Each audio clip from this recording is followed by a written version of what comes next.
Sharon Slater, hun er præsident for Family Watch International. Hun præsenterer en stor mængde beviser rettet mod Verdenssundhedsorganisationen WHO, der fremmer radikale aborter, transkønnede, seksuelle rettigheder, herunder direkte skadelig seksuel undervisning for børn. Ironisk set nok, alt under det bedrageriske narrativ seksuel sundhed. Inden vi lader Sharon Slater kom til ord, tænker jeg, der er vigtig viden omkring, hvem er World Health Organization, WHO. Det er ganske simpelt for, at den enkelte kan sætte sig ind i, hvor komplekst og udemokratisk det, som foregår, reelt er. Kaos er skabt af den lille indercirkel af magthavere og interessenter. Lad os gennemgå. Bedøm selv, hvorvidt dette reelt giver anledning til en helt anden samtale, end vi har i dag. De Forenede Nationer og deres allierede. Lad os dykke ned i de komplekse samarbejder på et globalt plan. De Forenede Nationer, United Nations, er en international organisation, der blev grundlagt i 1945 efter afslutningen på 2. verdenskrig. FN blev oprettet med det formål at fremme international fred, sikkerhed og samarbejde mellem nationer. Organisationen blev etableret gennem FN-pagten, der blev underskrevet af 51 oprindelige medlemslande. Der er mange underorganisationer, der har direkte tilknytning til de Forenede Nationer, FN, og World Health Organization, WHO, er en af dem. Afsløringen af den omfattende seksualiseringsagenda sætter spørgsmålstegn ved, hvor går grænsen for LGBTQ+ rettigheder og seksuel og reproduktiv sundhed. En række organisationer arbejder tæt sammen med WHO. Det gør de øvrige FN-organer ligeledes også. Alle sammen om CSE, Comprehensive Sexuality Education Agendaen. Disse organisationer er ikke blot med i diskussionerne, men spiller en central og aktiv rolle i samarbejdet om CSE. Selvom disse organisationer ikke er en direkte del af FN, opererer de inden for rammerne af FN's politik og målsætninger. De har fået mandat til at arbejde med globale sundheds- og udviklingsmål, hvilket indebærer en bred vifte af aktiviteter og initiativer. Vi vil dykke dybere ned i betydningen og implikationerne af dette mandat, hvilket vi nok skal komme dybere ind på i denne omgang ved Sharon Slaters fremvisning. Filantropi eller profit, eller hvad handler det om, når de store virksomheder udviser en dobbelt rolle tilgang til de globale sundhedsinitiativer? Der er organisationer, som ikke er direkte en del af FN, men har et tæt samarbejde med og indflydelse på, hvad vi som verden via FN definerer som rigtigt eller forkert. Disse organisationer finansieres fra forskellige kilder, herunder bidrag fra medlemslande, internationale donorer og filantropiske organisationer. Filantropi, eller almindeligvis kendt som velgørenhed, kan bedst forstås som en pengetank eller en fond, hvorfra non-profit organisationer kan modtage økonomisk støtte. Disse filantropiske organisationer investerer ofte i sociale projekter eller initiativer. Eksempler på filantropiske organisationer er Bill og Melinda Gates Foundation, Rockefeller Foundation, Ford Foundation og Amplify Chains, hvor sidstnævnte, der er Danmark en fremtrædende bidrager. Et emne, jeg vil undlade at berøre i dag, men vil vende tilbage til snart. Den potentielle interessekonflikt. Altså skal kommercielle interesser og filantropi gå hånd i hånd. Derudover har store virksomheder etableret partnerskaber og samarbejde med FN og WHO med narrativet at bidrage til globale sundhedsinitiativer. Skal jeg blot nævne nogle eksempler på virksomheder, kan jeg nævne Johnson & Johnson, Novartis, Pfizer, GSK og Unilever. De har alle støttet forskellige sundhedsprogrammer og forskningssamarbejde.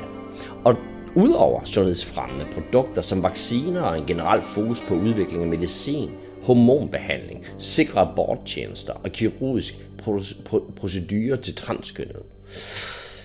Ja, disse virksomheder bidrager altså på den ene side med donationer, og på den anden side udvikler de medicinske løsninger inden for sundhedssektoren. For eksempel har de været involveret i udviklingen af produktionen af medicin og metoder til at sikre medicinsk abort. Blot et supplement til de kirurgiske metoder til at afbryde en graviditet. Disse organisationer presser hårdt på for at udbrede det, de udtaler som sikre aborttjenester, der markedsføres som en vigtig rolle i at beskytte kvinders sundhed og rettigheder. Og når de nævner kvinder, mener de også børn og unge. Emnet abort og narrativt sikker abort går vi helt ned i de dybe lag med. Det er en vigtig samtale, hvor holdninger og meninger skal baseres på informeret, konkret viden. En viden, der vil sætte emnet abort i et helt andet og andre perspektiver. Desuden er der også fokus på udviklingen af hormonbehandlinger og kirurgiske procedurer til transkønnede personer. Disse medicinske løsninger og behandlinger er en del af det bredere engagement i at støtte transkønnede personers sundhed og trivsel, samt ifølge WHO og øvrige FN-organisationer at respektere deres rettigheder og identitet. Når ordet personer benyttes, inkluderer det altid børn og unge. Det er vigtigt at bemærke, at virksomhedernes involvering i sundhedsinitiativer er drevet af kommercielle interesser og ønsket om at tjene penge på produkter og tjenester inden for sundhedssektoren. Det er derfor nødvendigt at have en åbenhed og en gennemsigtighed over for disse partnerskaber. En åbenhed, der ikke findes sted i dag. Der opstår ofte etiske spørgsmål og interessekonflikter i disse relationer, og det er vigtigt at adressere dem og sikre, at sundhedsinitiativer prioriterer børn og unges, ja, alle levende menneskers sundhed og velfærd. På den ene side støtter disse interessenter med donationer, og på den anden side tjener de penge på salg af produkter. Det vil sige, at disse nævnte virksomheder og flere organisationer har kommercielle enheder, der producerer og sælger produkter relateret til sundhedssektoren. Ved at udvikle og markedsføre disse produkter, kan virksomhederne tjene penge og opnå økonomisk gevinst. Det er en billionindustri. Det er vigtigt at bemærke, at der kan være en balancegang mellem filantropisk støtte og kommerciel interesse. Nogle virksomheder kan vælge at engagere sig i filantropiske aktiviteter som en del af deres corporate social responsibility og for at bidrage til samfundet. Samtidig er det også meget vigtigt at forstå, at virksomheder er drevet af profitmål, og deres engagement i sundhedsinitiativer kan være en del af deres overordnede forretningsstrategi. Det er netop der, de etiske spørgsmål og interessekonflikter i disse relationer opstår. Det gælder bestemt også i en anden organisation, vi kommer dybt ind på lige om lidt. Planned Parenthood. Det er en organisation, der har en dagsorden, der er skræddersyet og tilgodeser de tilbud, ydelser og produkter, de efterfølgende sælger. Vi kommer til at gå helt i dybden med Planned Parenthood, da de er gået over på den globale arena og en dag også befinder sig markant i Danmark. Magtens indercirkel og nøglepersoners rolle i globale beslutningsprocesser er ikke blot en potentiel trussel mod åbenhed. Det er en trussel. I forbindelse med interessekonflikter, etisk, moralsk, har jeg en lille, men væsentlig bemærkning, som jeg ligeledes kommer dybere ind på senere. Nøglepersoner fra disse organisationer og virksomheder er en del af World Economic Forum's Global Leaders Program. De deltager desuden ligeledes i dette forum på det årlige møde i Davos, Schweiz, hvor de har mulighed for at engagere sig i samarbejdet med globale ledere fra både den offentlige og private sektor. Dette giver en unik platform for at udveksle idéer og potentielle partnerskaber for at takle globale udfordringer. Det synes endda meget tydeligt, at det altså er en meget lille indercirkel af nøglepersoner, som er under direkte indflydelse af de aktiviteter og beslutninger, der træffes. Beslutninger, vi efterfølgende globalt og nationalt i Danmark følger på et ikke informeret grundlag. Global sundhed. En billionindustri skjult under altrautiske tiltag. Altså, altrautiske er et udtryk, der bruges om handlinger eller adfærd, der er drevet af ønsket om at gøre noget godt for andre. Ofte på bekostning af sig selv. Når vi i næste lektion kommer ind på de 17 verdensmål, Agenda 2030, bør femøren falde for mange.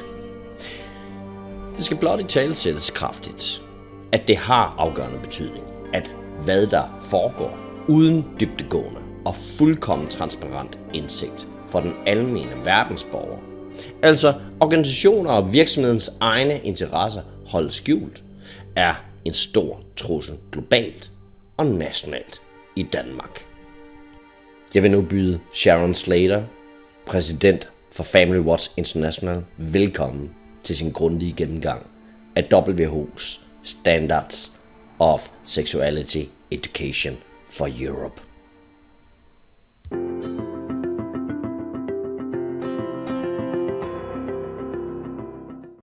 I'm going to start with just maybe a few disclaimers before I launch into my PowerPoint. As you can see on the screen, this is the webinar on World Health Organization Exposed, Sexual Rights versus Sexual Health. And this is a very delicate time to be talking about the World Health Organization amidst the coronavirus crisis and all that everybody is facing. And we actually debated whether we should even do this, but we felt like this would be a great opportunity while people have all their eyes on the World Health Organization to help people understand the darker side of the World Health Organization. We know that it does many good things as well. I've met people even in Africa that work for the World Health Organization. So this presentation is not meant to discredit everybody within the World Health Organization and every element in the World Health Organization, but it's critical if we are going to protect our families for us to understand the darker side and the hidden ulterior agendas that we're going to show to you today. Family Watch, our mission is to protect the family as the fundamental unit of society. And there are many attacks on the family. We have what's called consultative status at the United Nations with the Economic and Social Council of the UN. And so for the past 20 years, we have been studying the agenda that happens at the United Nations and how it affects families, especially the health agenda.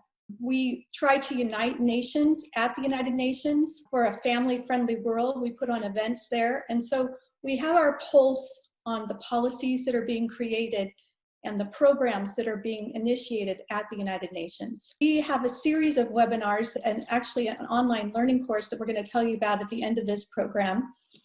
And they're going to go more into depth in some of these other entities of the United Nations. The family is under attack by various entities within the UN, including multiple UN agencies, not just the World Health Organization, UN treaty bodies, UN rapporteurs, UN accredited NGOs, and UN review mechanisms, or the UPR, the Universal Periodic Reviews. So we will have subsequent webinars going into those topics. But today our topic is the World Health Organization. I want to start by saying the World Health Organization sets the standards for health for the whole world. So the policies and the programs and the publications that they put out affects the whole world. And this is why it's very important for us to understand the hidden agenda. The topics we're going to cover in this webinar include information on the current World Health Organization Director General, the Sexual and Reproductive Health and Rights, known as the SRHR abortion agenda of the World Health Organization, the World Health Organization's sexual agenda for children, their transgender agenda, their agenda with regard to prostitution. And please bear with me because we're going to go through some troubling information that we will get to good news and an action plan for us moving forward. I also want this to be not just exposing the World Health Organization, but I also want to help us understand some of the deceptive terms that are used by all the entities, including the World Health Organization, when they're pushing anti-family, anti-life agendas. Some of these words are not negative in and of themselves, but they've been co-opted or hijacked to advance agendas that hurt the family and hurt children. So I want you to watch for some of the evidence I'm going to show you for these words and how they're being used, the words that I have on the screen, especially the word sexuality, the word self-abortion, and self-care and self-management. So we're going to start with some background on the current Director General of the World Health Organization, Dr. Tedros Adhanom Ghebreyesus. Now, as we all know, he's probably one of the most famous men or person in the news right now with all the attacks on the World Health Organization amidst the coronavirus. I'm sure you all know that the US government has suspended funding, at least temporarily, maybe long-term, to the World Health Organization. And my guess is that's not because of the agendas that I'm going to show you, and that we need to all work together to expose the information I'm going to show you. When Dr. Tedros was appointed to his position back in 2017, as reported by CFAM, a partner organization with us, all the abortion groups, the major abortion groups that we fight against their policies at the United Nations, celebrated in a big way. I wonder why that's so. Well, Devix, which is a pro-abortion media source, they also ran in July of 2017 an article entitled "Opinion: Tedros Can Draw on Ethiopia's Lessons on Abortion." And this article shows that while Tedros was the Ethiopian Minister of Health, it says efforts to introduce and scale up safe legal abortion were led by Minister Tedros. And that was with the contributions from several international NGOs. And it names IPES as one of the NGOs. So IPES was partnering with Dr. Tedros to liberalize Ethiopia's laws when he was the Minister of Health, at least the laws on abortion. Now, I'm going to kind of give you a background on IPES. If you go to their website, you'll see all sorts of nice sounding statements like, "We believe in a world where every woman and girl can determine her own future." That sounds great, doesn't it? But when you dig just a very little bit further, here's what their real goal is. We are unapologetically focused on women and girls who want contraception or abortion. In fact, they show the focus areas: making abortion legal, advancing gender equality, abortion in human rights settings. Now, the reason why I'm going into depth with IPES agenda is because, first of all, as I showed you, Dr. Tedros partnered with them in Ethiopia before he became the Director General of the World Health Organization. But I want you to look on the screen at the different focus areas of IPES and the wording that is used, because what I'm going to show you is that the World Health Organization policies pretty much have taken lock, stock, and barrel, except probably the second one, the global gag rule, each of these policy agendas, almost using the same words. And just to note that IPES is one of the biggest promoters of abortion, especially in developing countries. They are the manufacturer of the IPES MBA Plus Easy Grip. This is a handheld abortion device. They make lots of money providing abortion and contraceptive services across the world. Another organization that really celebrated when Dr. Tedros became the Director General of the World Health Organization is International Planned Parenthood Federation. And we're going to also do a little bit of background on that. International Planned Parenthood Federation is one of the largest providers of abortion throughout the world. But they do not just have an abortion agenda. They have a sexual rights agenda and an agenda to sexualize children. They are big. They have 161 member associations all across the world. A lot of their associations have really nice, innocent-sounding names, like in Ethiopia, the Family Guidance Association. Here's their vision, here in their own words, for IPPF, again, a big partner with the World Health Organization, as we will see. All people are free to make choices about their sexuality. You'll hear a lot about that. In a world without discrimination. So they helped 100 governments respect, protect, and fulfill sexual and reproductive rights and gender equality. 1 billion people to act freely on their sexual and reproductive health and rights. And then they helped 2 billion, this is a large number, people get quality integrated sexual and reproductive health services.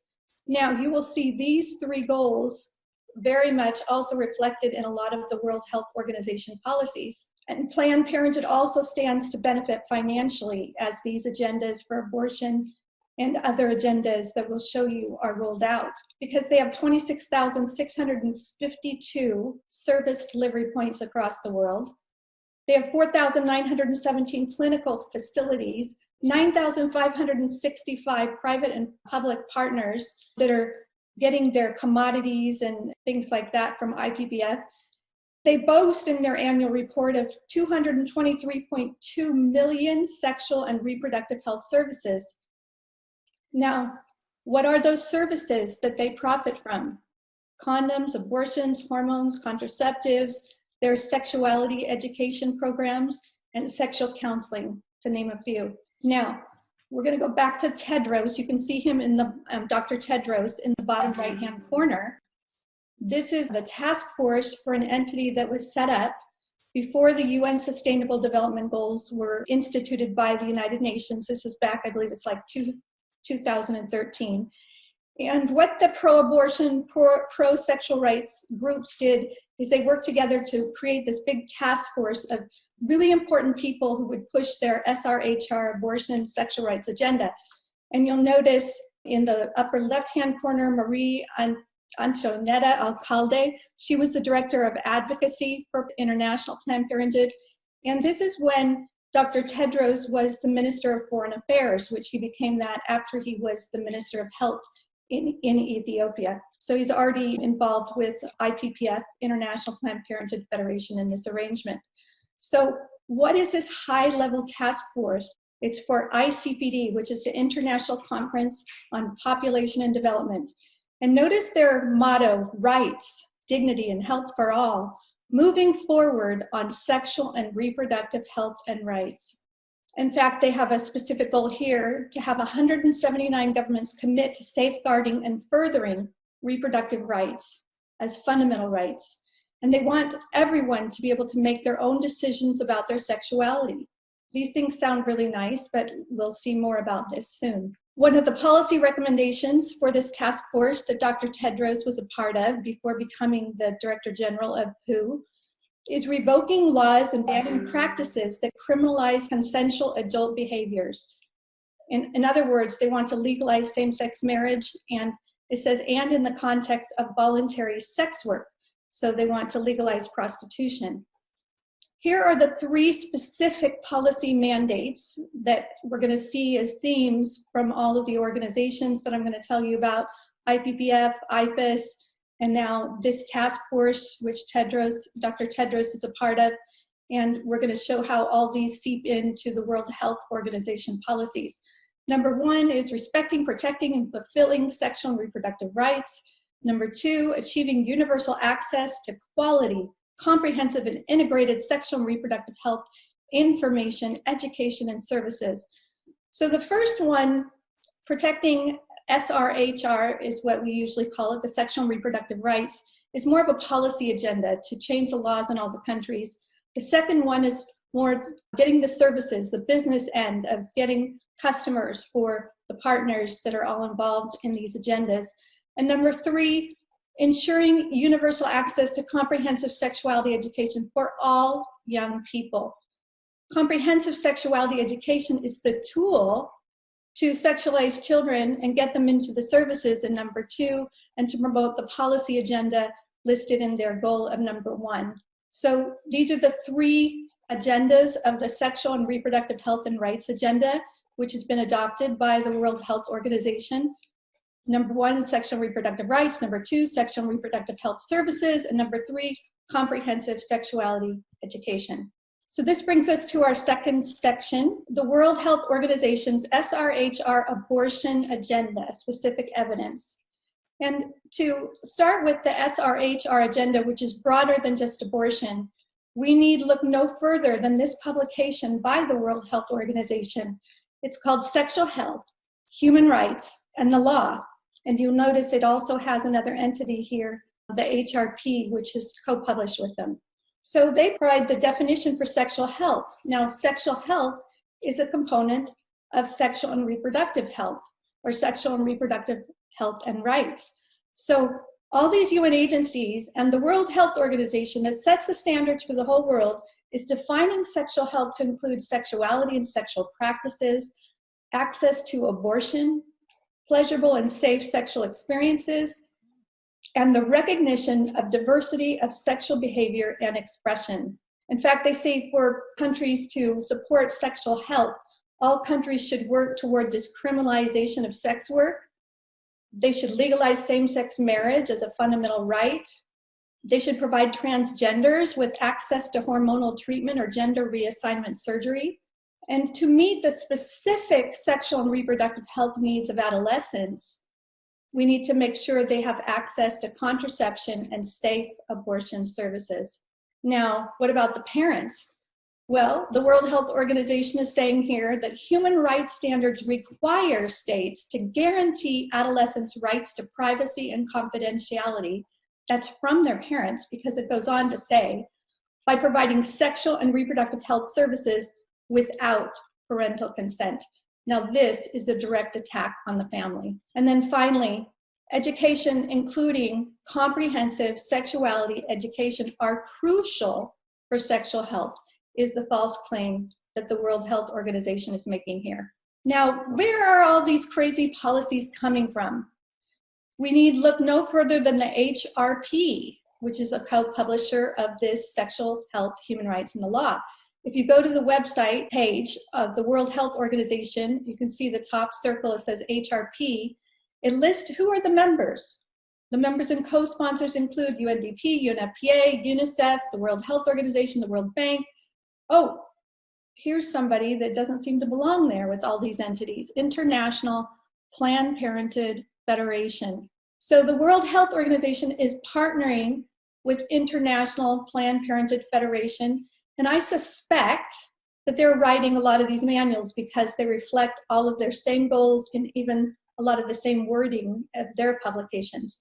Now, here is more concrete evidence of whose abortion agenda. Here's these manuals: Safe Abortion Technical and Policy Guidance for Health Systems, and Safe Abortion Care and Post-Abortion Care, the role of health workers in providing that. Now, safe abortion is probably the most deceptive term that ever was used to advance abortion. We all know that abortion is never safe because it always takes the life of an unborn child. But in addition to that, there's a lot of potential complications, some of them serious, some of them life-threatening, that can happen from abortion.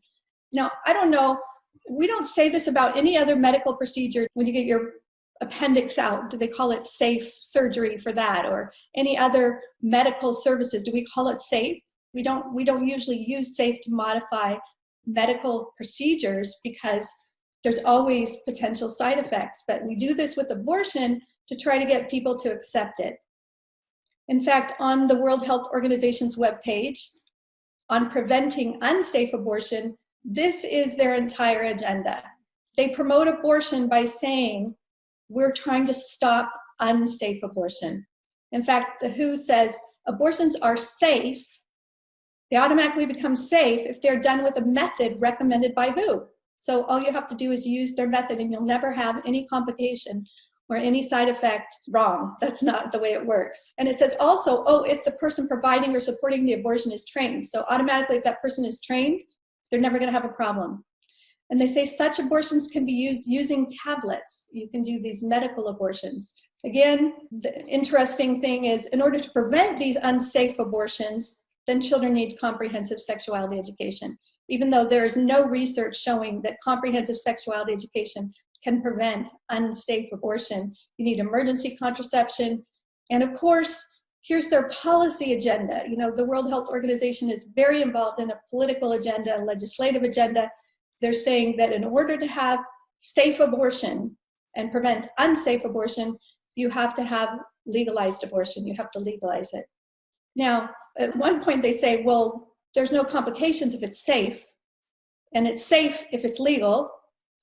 So would you ever need emergency care if you have an abortion where it's legal or where the people are trained?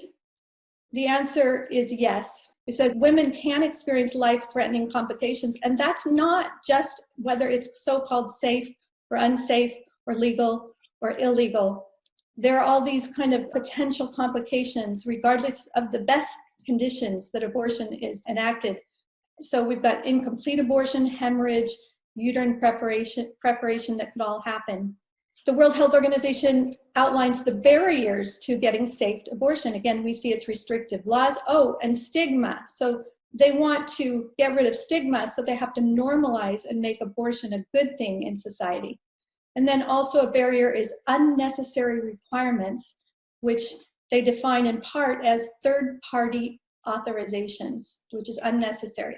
In the context of children, what they're intending here is that without the consent of the parent would be the third party. Now, here is WHO's consolidated guideline of self-care interventions for health. What's this self-care? You can take care of yourself. In fact, you don't need someone who's trained. You can do it yourself. Dr. Tedros says achieving health for all means empowering and educating people to become active decision makers in their own health.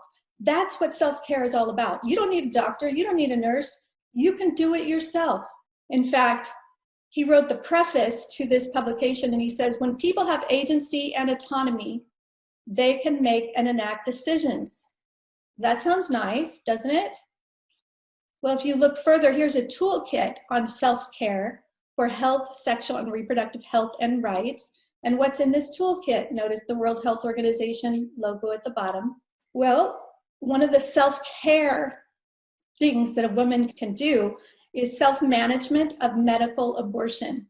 The World Health Organization is actually recommending that self-assessing eligibility is recommended in the context of this research. So self-assessing whether you can benefit from a medical abortion, without any medical expertise, someone can decide on their own. And then the next one is managing the mifepristone and misoprostol medication without direct supervision of healthcare. Oh, so the World Health Organization is saying you can get your own abortion pills and you do not need the support of a medical provider. And the third one is self-assessing completeness of the abortion. You can decide for yourself whether you've had some damage or an emergency situation, according to the World Health Organization. Now, again, the World Health Organization, with the self-management of abortion, says medical abortion care plays a crucial role in providing access to safe, effective, and acceptable abortion care. So this is a crucial point for all of the abortion organizations. If they can get women to start taking these abortion pills, then when things go wrong and they need follow-up, they're going to come into their clinics and they're going to get more business. They have all these manuals on now how to start them on contraceptions and all their other services. So the starting point of getting this customer might be to have them take the medical abortion pill. International Planned Parenthood Federation describes medical abortion more clearly in this video. What is medical abortion? Well, they explain there's two kinds. There's surgical and then there's medical. And with medical abortion, you can use these two chemicals, and they say these abortion pills are safe and effective. Wow, they have no complications, there are no problems. Safe, effective way of ending your pregnancy. And it's just a simple thing. They'll cause the uterus to contract and empty. Nothing about a child being emptied out, just contract and empty. And the woman may experience diarrhea, vomiting, tiredness, mild fever, chills, headaches, or dizziness, but that's no big deal. Oh, wait a minute. Maybe there might be complications. They're contradicting themselves. Having an emergency plan in place for any potential complications is a safe and effective way. Remember, we were already told it was safe, but now they're telling us that there may be an emergency situation, and you need to have medical advice. You need to be ready for emergency call after you take these pills because they're not safe. In fact, it says excess bleeding, more than 2 pads are filled within 2 hours could be a problem. intense pain, continuous vomiting, a high fever that lasts longer than 12 hours. And then this website asks the question, what are they going to do if the pregnancy continues after their abortion? Do they talk to the women about that? Because these pills not only are not always effective and not always safe, they're going to sometimes leave the expectant mother with her child. So let's take this all in the context of Africa and think about the fact that the World Health Organization is recommending self-care for abortion through these abortion pills, and how that might play out in a developing country such as Kenya. Well, IPES, again, they promote this medical abortion. They're also starting, and so is the World Health Organization, to promote the idea of we need health intermediaries in Kenya to support women in abortion care. What's a health intermediate?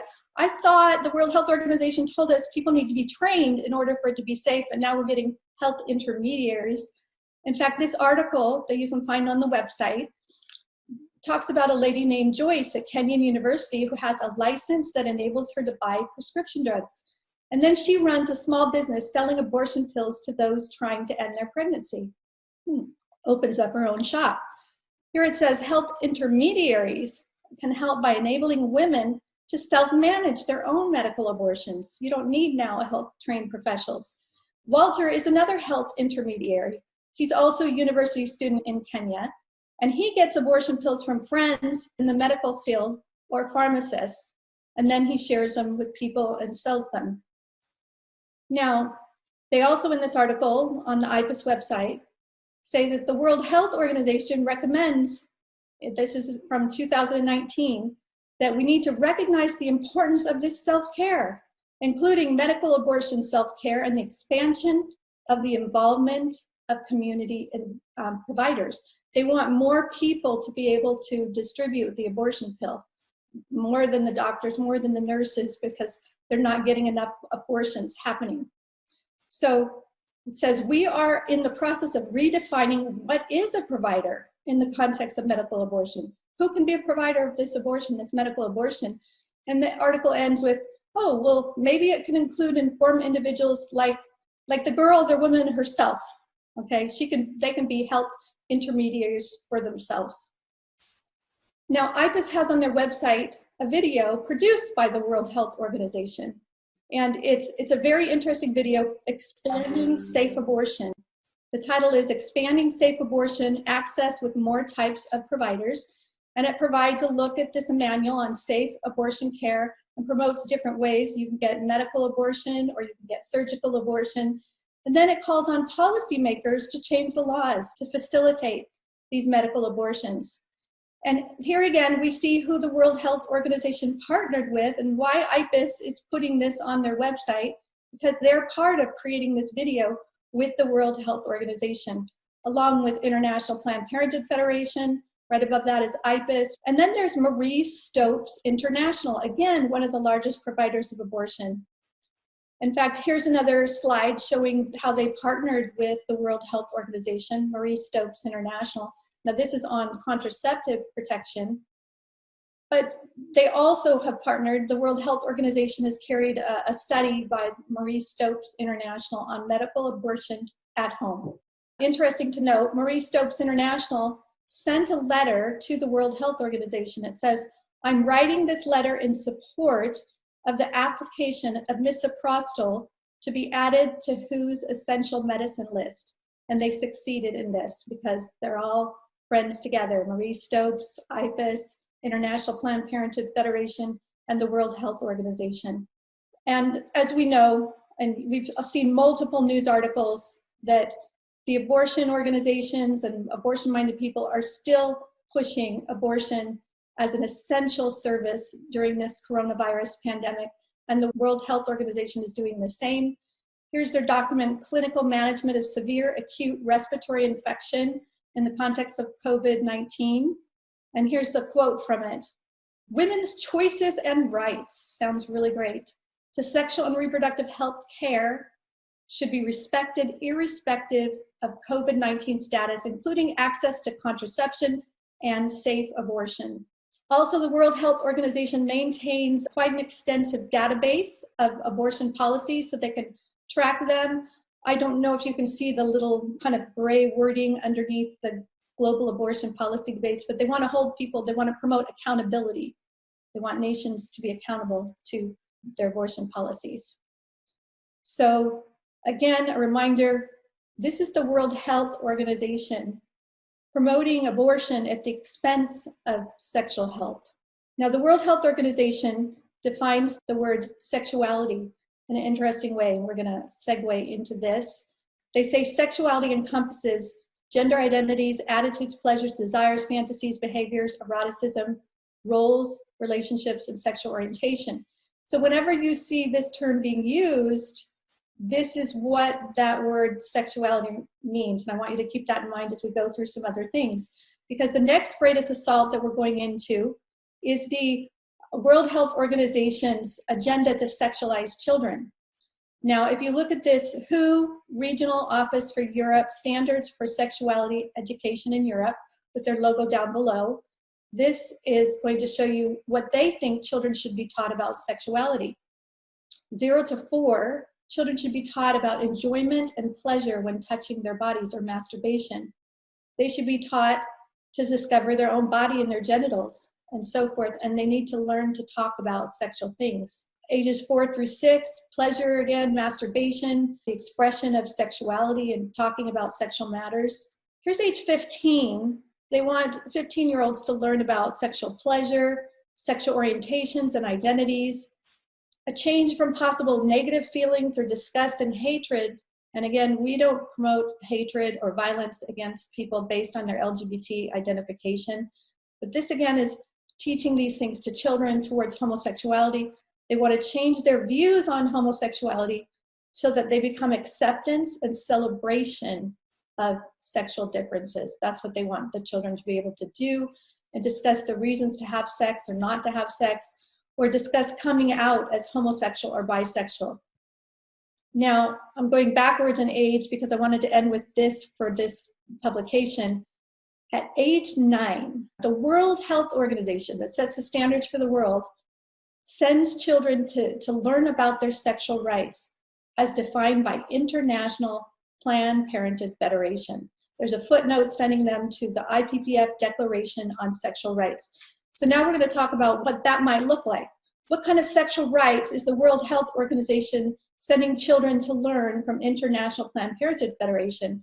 Well, let's start with IPPF's philosophy, and that's that young people are entitled to sexual pleasure, and information on how to experience different forms of sexual pleasure is important for their health and well-being. This publication, many of you have seen, but I'm going to reiterate it again. If you read the subtitle here, it's a young person's guide to their rights, sexuality, and living with HIV. So it's for children infected with the HIV virus, Healthy, Happy, and Hot by IPPF. These are the kind of things they want children to learn that are infected with HIV, that sex can include licking, tickling, sucking, cuddling, just have fun and explore. But this is the worst part of this manual. It's unconscionable. Many of you know that our family adopted 3 AIDS orphans from Mozambique. Their mother and father both died of AIDS, and I helped care for their older brother as he died from AIDS. And so this gets personal for me, that International Planned Parenthood is telling children that laws that say people living with HIV must tell their sexual partners that they're infected with the HIV virus violates the rights of people. They don't have to tell their sexual partners. This is unconscionable. And again, going back to the International Planned Parenthood Federation philosophy, if you see in the upper right-hand corner, 10 and up is circled. This is for 10-year-olds. What they want to teach them is everything is perfectly normal, all sexual activity. And here are some pictures from within this manual of different sex acts between 2 people of the same sex, opposite sex, masturbation, etc. That's Planned Parenthood. That's who the World Health Organization is sending children to learn about their rights. Here's IPPF's toolkit, and it tells us what they say CSE is, Comprehensive Sexuality Education, that it's for adolescents, and that adolescents are autonomous sexual beings. They have the right to control. They have agency over their bodies and the right to experience desires and pleasure. Well, at what age are they talking about? What age are adolescents? Well, here again, they quote the World Health Organization's definition, When they say adolescents are defined as 10 to 19, young people is defined as 10 to 24. So we're talking about 10-year-olds have sexual agency, the right to pleasure, the right to any sexual activity. In fact, they drill it down a little further on key learnings about abortion. They're also teaching 10-year-olds that not all pregnancies are wanted or planned, and young people have the right to decide if they want to end a pregnancy. So they have a right to abortion. That's what the World Health Organization is sending children to learn from Planned Parenthood. Also, that touching their body can feel great. They can touch their genitals. Having sex is a great way to express your feelings through touching and caressing, again, age 10. And this is crazy. For under 10, children could learn about sexual activity, and that that can include dating, marriage, or it could also include commercial sex work, which is prostitution. That's what those under 10 should learn. Now, this publication came out in 2018. It's the International Technical Guidance on Sexuality Education. And you'll notice all these UN agencies who have signed on to this, including the World Health Organization. So this is what the World Health Organization and all these UN agencies believes should be taught to children about their sexuality. They want to set the health standards for the whole world. So we've got first what they say about abstinence. Abstinence is not just choosing not to have sex. It also means deciding when to start having sex and with whom. They want children to be able to summarize the key elements of sexual pleasure and also explain how someone's gender identity may not match their biological sex. They actually say that abstinence programs potentially are harmful to young people's sexual and reproductive health and rights. Again, the World Health Organization, this is false information. CSE, Comprehensive Sexuality Education, promotes the right to choose whether you're going to have sex or if you want to have a sexual relationship. We're talking about the context of children. Describe male and female responses to sexual stimulation. Think about what that might entail. They ask children to recognize that each person's decision to be sexually active should be respected at all times. They need to respect promiscuity. And adolescent girls don't have enough knowledge about their rights concerning abortion. There's no international binding UN documents that create any right to abortion. Now, I'm just throwing this up here as an example. The United Nations schedule for this UN Commission on the Status of Women, the 62nd session, IPES shows us again how they use this sexuality education to promote abortion. This was on the UN schedule for the NGOs, and it has an event called Without Abortion, It's Not Comprehensive Sexuality Education. So they're using this sexuality education to indoctrinate children in abortion policies. Again, back to the international standards, backed by WHO. They want children to question social and cultural norms that impact sexual behavior. And finally, they want children to learn to differentiate between the values that they hold and that their parents or guardians hold about sexuality. This is a direct attack on the parental rights, the parental relationship between the children, getting them to question their parents' values. So this brings us to the World Health Organization's transgender agenda. How are they promoting that? Well, on their website, and I forgot to mention, all of this information you can Google and you can find on these websites that I'm showing you. This is Gender Equity and Human Rights, FAQ on health and sexual diversity. We don't have time to go in depth, but what do the terms heteronormativity, homophobia, and transphobia mean? They give us all definitions. For example, heteronormativity, this can lead to invisibility and stigmatization of other sexualities and gender identities. We want to normalize those instead. It says human sexuality includes, and we must have a recognition of the diversity of sexual behavior and expression, because this will contribute to a person's overall sense of well-being and health. Now, this is a video that came out where Dr. Tedros announced that the World Health Organization was changing the classification of gender identity or gender dysphoria and calling it gender incongruence. Now, why did they do this? Because they didn't want the stigma associated with the transgender condition. They did not want it to be considered a mental health disorder. So they changed the word to gender incongruence instead, to describe this condition when people are confused about their gender. And so now the International Classification of Diseases, the ICD, has gender incongruence, but they have to keep it in the manual because they want to have their, their cake and eat it too. They want to say it's not a mental health disorder, but it has to be in this classification of diseases so that the insurance will pay for the surgeries and the hormones that they want. And the World Health Organization is helping them with that agenda. On this page on the World Health Organization website, fact sheet number 403 on gender, and I just want to point out that the term gender is now becoming a very dangerous term just in and of itself, or gender equality. It's like a Trojan horse, because here on their fact sheet on gender, they're saying it's also important to recognize identities that do not fit into the binary male or female sex categories. So they're promoting that radical, unscientific gender ideology. And again, back to sexual health, human rights, and the law, to remind you that with all the firepower of all the other UN agencies that are part of the AHRP, International Planned Parenthood Federation, the World Health Organization is declaring that people need access to hormonal treatment or gender reassignment surgery, which is all very expensive, and they want governments to adopt these policies and fund them.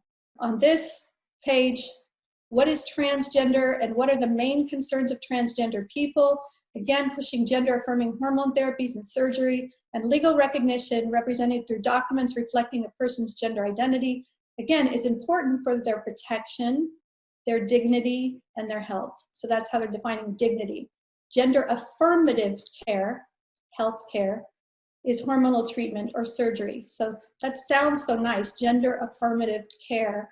I wish we could go into a whole section on the harms from the surgery, the puberty blockers, the cross-sex hormones. You can go to our website at familywatch.org and click on videos. We have one called The Gender Agenda, where we have lots of information about these harms. The World Health Organization is actually promoting things that can make children infertile for life if they go through these hormone treatments and surgeries and have all sorts of other complications and problems. And finally, HIV in young transgender people. This kind of summarizes the World Health Organization's transgender agenda. Notice the World Health Organization's logo down below. It says address the additional needs and rights. Okay, so now these kind of things are becoming rights of transgender people, and this is how you do it. This is the agenda in a nutshell. Work toward the decriminalization of cross-dressing, same-sex behavior, sex work, that's prostitution, and drug use. And finally, the last part of their agenda, the prostitution agenda, or the euphemistic sex workers agenda. In the interest of time, we'll just show you a little bit on this, but here's a quote from their website. Modeling studies indicate that decriminalizing sex work could lead to a 46% reduction of new HIV infections in sex workers. So they're attaching decriminalization of sex work or legalizing prostitution to health. And who doesn't want to reduce the HIV infection rate of prostitutes, of anybody, of any person? Every person has value. But first of all, this is modeling studies, and we've seen how well modeling studies have worked in predicting cases and deaths with the coronavirus. Where's the data to back this up? Usually when we look into these studies, we find all sorts of flaws that are used to promote these agendas of sex workers and so forth.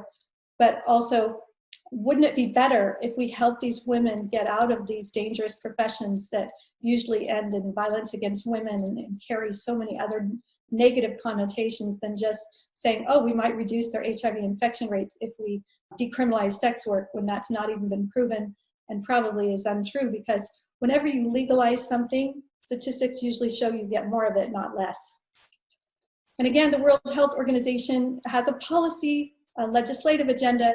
They want to help sex workers with supportive legislation, and they want to address the stigma and the discrimination. They want to normalize sex work. And to end this section, need I say more? The World Health Organization chose to partner with Lady Gaga as one of their spokespeople. They had her on a big call on coronavirus responses, as if she were some kind of expert in this. Okay, so we've gone through a lot of troubling information. And I'm sorry to have to share it with you, but if we want to protect our children and families, we need to understand these agendas. But there's lots of good news. There's lots of good news. A lot of nations are rejecting these policies. When we work with UN governments and missions at the United Nations, when they're trying to push the transgender agenda, comprehensive sexuality education, legalization of prostitution, abortion outright, and so forth, we've had a lot of success working with our partnering pro-family, pro-life organizations and stopping it. Because once people understand the agenda, they work hard to stop it because everybody wants to protect their children and their families.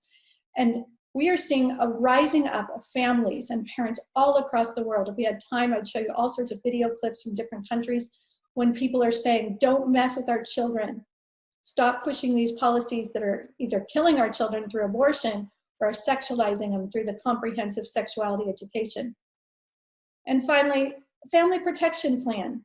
There's good news that when you have information, you are empowered. You can become more informed.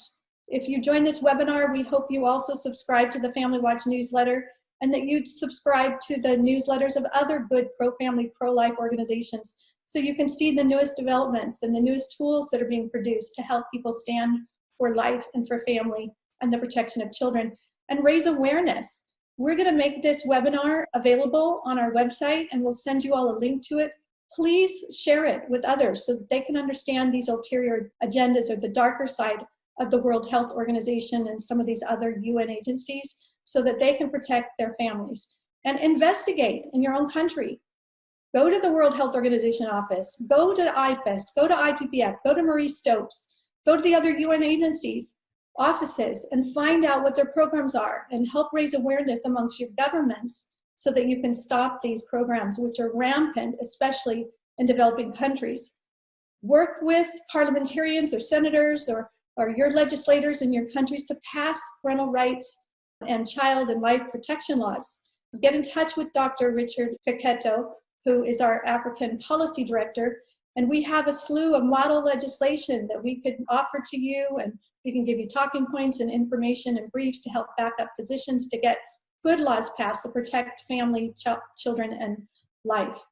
And number 5, work to get UN entities and foreign governments and NGOs out of your nation's sex education and the health policies when they're pushing harmful elements. This is a tool that we have for those of you who came on early. We showed a 10-minute clip of the war on children. This has been translated or subtitled in 14 different languages. Please watch this if you haven't. You can go to stopcsc.org and share the link with others. This is part of the awareness building. This has helped stop comprehensive sexuality education in policies, in laws, on the ground, in schools, in many places across the US and many African countries, and at the United Nations. It's a very powerful video. Look at our other videos at familywatch.org, click on the video tab and share those videos. You know, here's a list of some of the top funders of the World Health Organization. We've got the United States is the major contributor with $893 million approximately. We've got the Bill and Melinda Gates Foundation. Find out what they're funding because they fund a lot of these entities. They give money to Marie Stopes, to Planned Parenthood. Find out what they're funding in your country. You can even go to their foundation website and find some of the programs and projects when you search for your country there. The United Kingdom is funding it, Germany, Japan.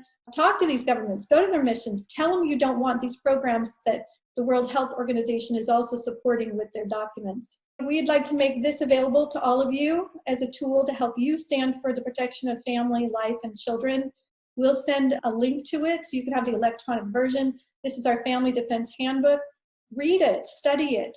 There's lots of social science data and social science-based and legal arguments to protect the family in a lot of different ways.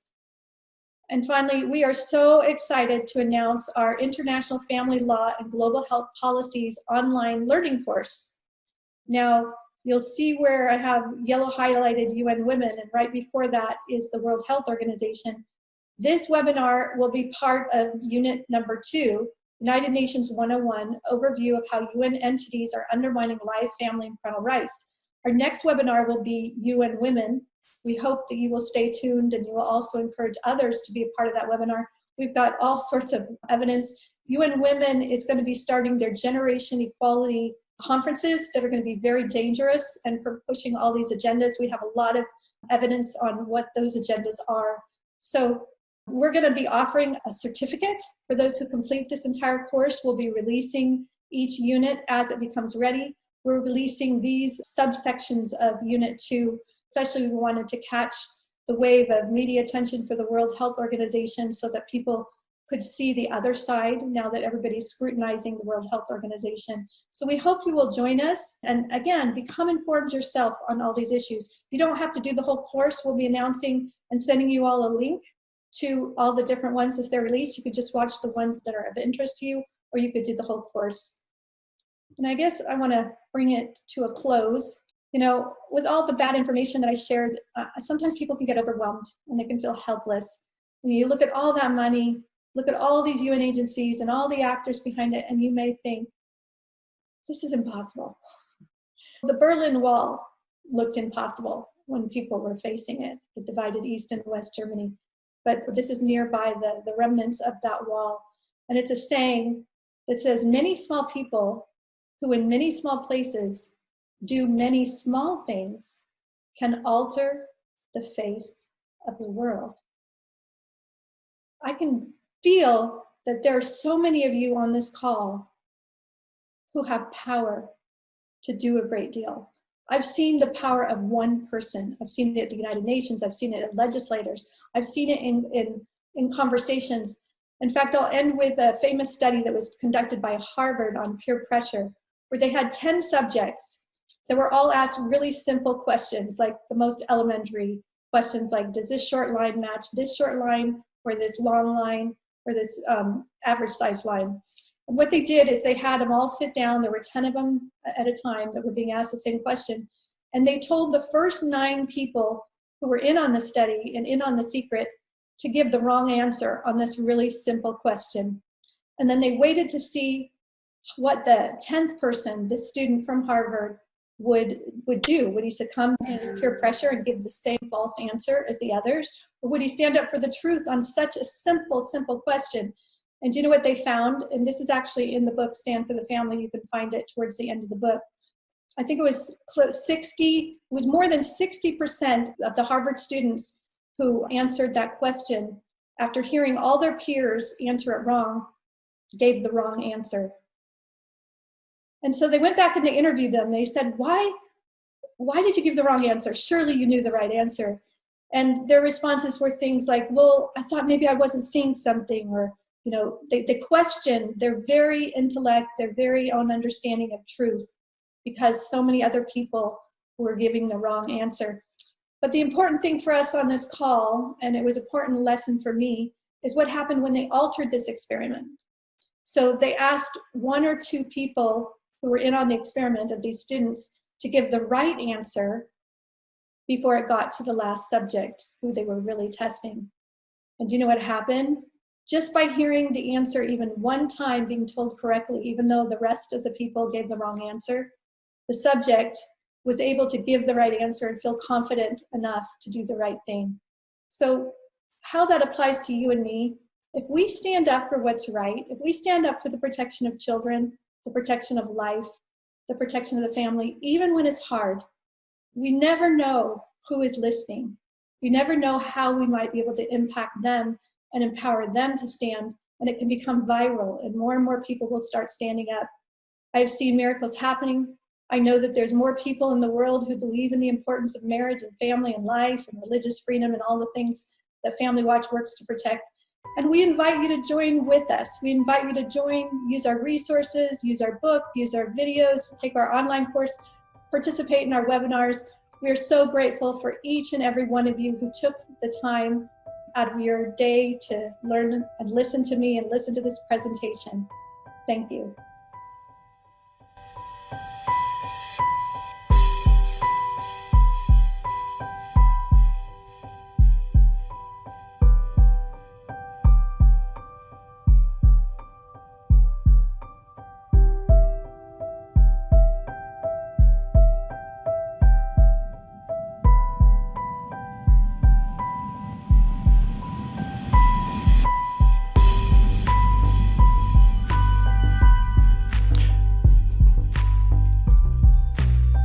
Kids Rescue arbejder med de mest komplekse og konfliktfyldte børnesager.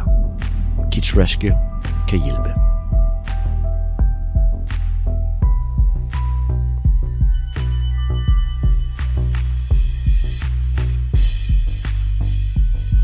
Vi er i 11. time, når klokken slår, og snart er det umuligt at beskytte de sårbare og udsatte børn i Danmark.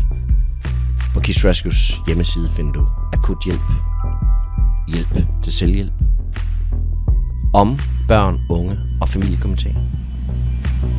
Bliv ambassadør for Team Kids Rescue.